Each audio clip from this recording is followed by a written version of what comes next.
very warm welcome to Daily Dispatch, a show that gives you all the latest news and updates from the digital ecosystem. I'm Priya Sheth. Thank you very much for logging in. Time now to get you all the top news stories that we've been tracking for you this evening. Well, first up, online math learning platform QMath is looking to make inroads into 13 new markets in 2021-2022. To power this expansion, the company expects to raise at least $100 million from new and existing investors later this year. Now, in February, QMath had announced the closure of its Series C round of funding. Well, moving on to the second headline of the day, online learning firm Byju's has become India's most valuable internet startup with a valuation of $16.5 billion in its current funding round, surpassing fintech firm Paytm's $16 billion valuation. Now, Byju's has raised about $350 million from UBS, Blackstone, Abu Dhabi State Fund ADQ, Phoenix Rising, and Zoom's founder Eric Yuan. Well, AI and SaaS-based contract lifestyle management platform Simply Contract has raised about $1.8 million in a seed funding round led by Kalari Capital. Now, this funding will drive Simply Contract's efforts in engineering, AI research, and marketing. Now, Simply Contract's AI-driven platform supports over 4,000 enterprise users and manages 30,000 plus contracts worth over $2 billion in value.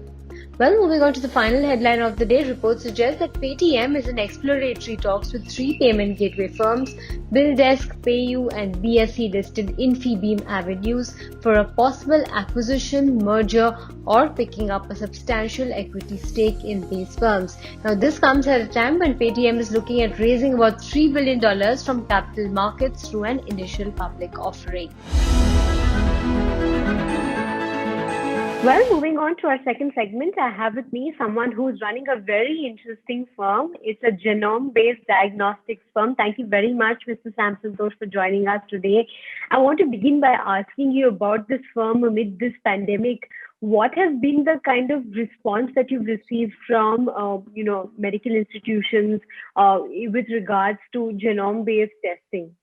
Thanks, Priya, for inviting me to this program. The medical institutions across the country has been going through a very tough period, right? But the genomic solutions or genomic approaches to adding more value to fighting the COVID has not really taken off.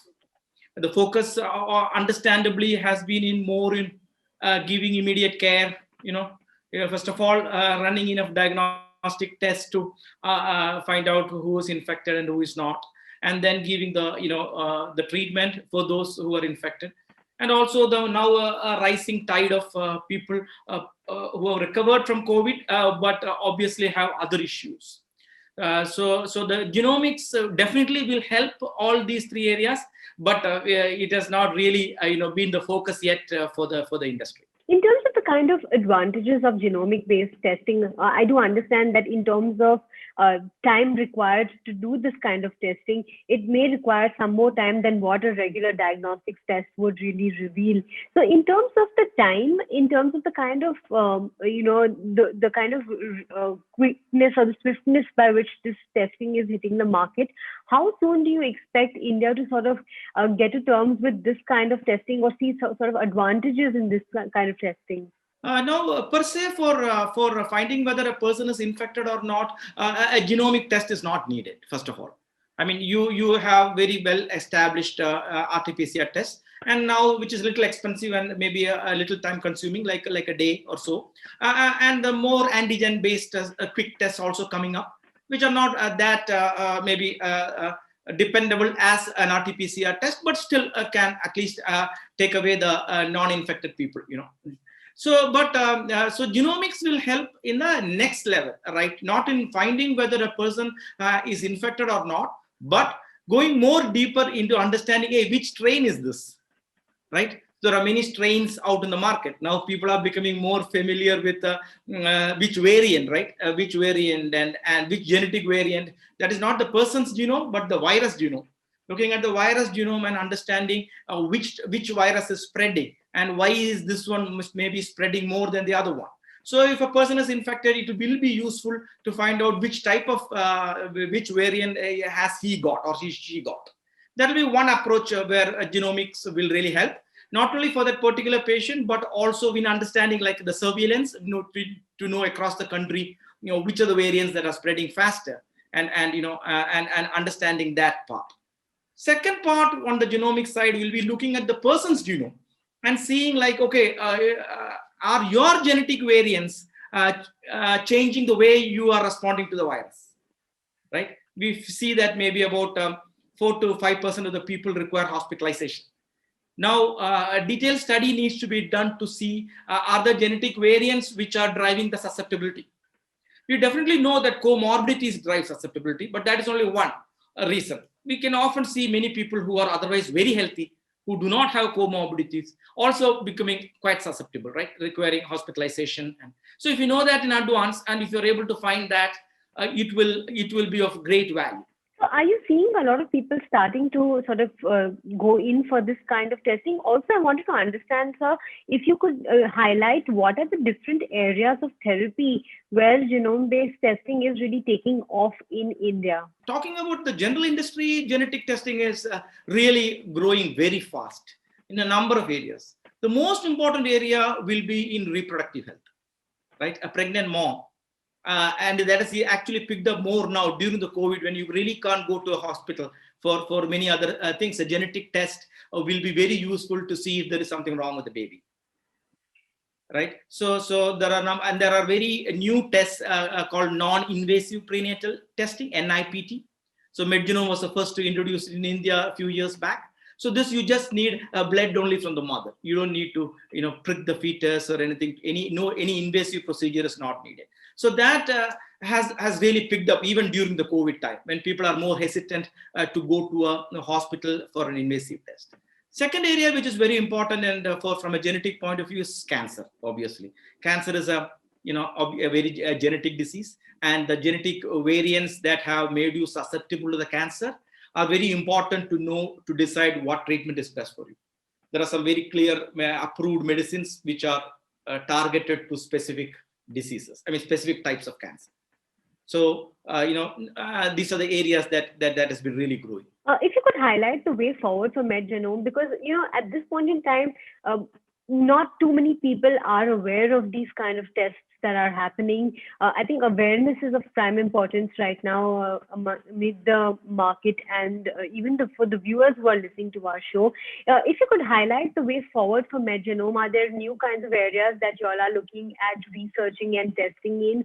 And in 2021, what kind of outlook or roadmap do you have for the company? Yeah, well, we think that genetics is really hitting mainstream now. And so we really, you may not have heard about us much because our focus was specifically to clinicians. Till now, we wouldn't take any orders directly from a customer. Even if somebody contacted us after hearing about MedGenome, we would insist that the patient goes through a doctor, and we will take a test only with a clinical, prescription. Though it's not needed legally in India, but that has been the process that we have been following. But now this year in 2021, we are launching our first test directly to the consumer. This is for understanding your cardiac risk. It's called CardioGen. Because every one of us has a specific genetic risk for a cardiac problem. Now, this is completely independent of your other risk. You do have a lifestyle risk, but depending on whether you are smoking, whether you're doing things. Also, you have your blood chemistry, the risk that you can know, whether you are producing more cholesterol, whether you are obese. These are things that can, contribute to your risk for a heart attack or any other heart problem. But independent to all that, there is a genetic risk, which is your inherited risk. So we look at about 6 million data points of your genome. And there is a nice, powerful algorithm that can show into which bucket you fall. So if you fall in the top bucket, which will be about maybe 7 to 8% of the people, it's a normal curve. So at the right end of the normal curve, if you fall, you definitely have a very high risk of genetic risk for a cardiac problem. So this is why you sometimes see sportsmen and people who are very fit, suddenly falling because of a heart attack. And they think they're very healthy because their cholesterol is good, their body mass is good, but they still do have a risk. Now, if this combined, now you have a high genetic risk and you have a high lifestyle risk, then you are really, really at a very high risk point. So this is the most important test that we will be launching this year. We should have actually launched a few months back, but because of the COVID things, we kept delaying it. But we'll be launching it in end of this month, early next month, and that will be one of the primary areas of growth for MedGenome. Right. So when you look at this kind of test, will it be available for a pan-India audience, or how is it going to be conducted? Absolutely. This will be available for pan-India audience, and this will need, a blood is ideal, but we can even manage with just a saliva spit. So it will be the sort of a first product from MedGenome. It won't be like a service. You will get a packet. You can order even by mail or online, and you will get a packet, and you can you can spit into the tube, and within a couple of weeks, you will have the result. And we are tying up with a number of cardiologists across the country so that the high-risk people are immediately attended to. Right, that's an interesting one. We're going to be looking and waiting for this test to really hit the market. I want to talk to you about growth numbers in terms of the kind of growth that you've seen over the last year, and what kind of targets do you have in terms of growth year on year? Last year was obviously a tough year because some of our regular business was affected because people could not go to hospitals, OPDs were not there. And as you know, as I said earlier, we take directly through the clinicians only. So but still we also launched quickly into the COVID testing as well, though it's not clearly a genetic test, but we felt that there was a great need. So from a revenue point of view, that sort of made up for the loss of revenue from our key segments. So last year, we are a private company, so we don't fully officially disclose numbers, but we went past 220 to 230 crores of revenue.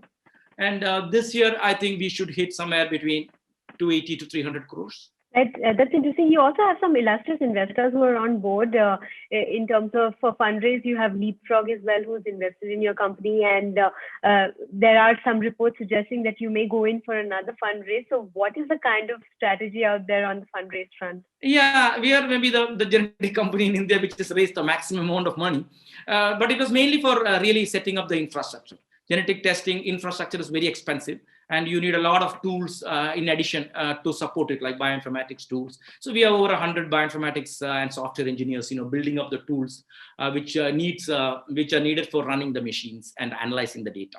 So we have the largest sequencing lab in the country. So to set that up, we had to take investment at multiple levels. So altogether, we have raised about $110, $120 million. And the last big investment was from Leapfrog. Leapfrog, as you know, looks at companies which has more social impact too. So I think we well fit in the way that we have been helping India.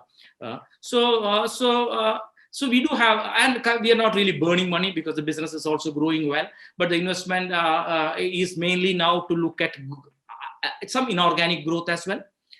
We are looking at, because the first phase of growth is more, getting the concept, laying the road, right? And because we are the first to offer many of these tests in India. So it took a long time to not only build up the infrastructure, get the CAP accreditation for all the tests, develop nearly 450 to 500 tests that we have, each of which is CAP accredited. CAP means College of American Pathologists. Again, it's not mandatory in India, but we have got every test CAP accredited. And publishing a lot of papers, so even the CardioGen that I mentioned, we conducted a large study with about 4,000 patients in India, with about 12 hospitals participating to validate the algorithm that we had developed for the cardiac risk. So all this took the previous rounds of investment, but now we really don't need much funds. But I think in the last round, World Bank had wanted to, through IFC, had wanted to invest, but they were a little slow in getting the paperwork done. So they have announced that they want to invest. So we might just take that money too, just because it'll be very good to have IFC as a part of our investors. And I don't think we will need to go for another fundraise. Maybe in 2 to 3 years, we might be big enough to go for an IPO in India. All right. Thank you very much for joining us today. It's been a real pleasure speaking with you. Thank you so much for your time. Thank you, Priya. Thank you, yours too. Well, time now to wrap up this edition of the Daily Dispatch. I'll catch you tomorrow at 5 p.m. Goodbye and see you tomorrow.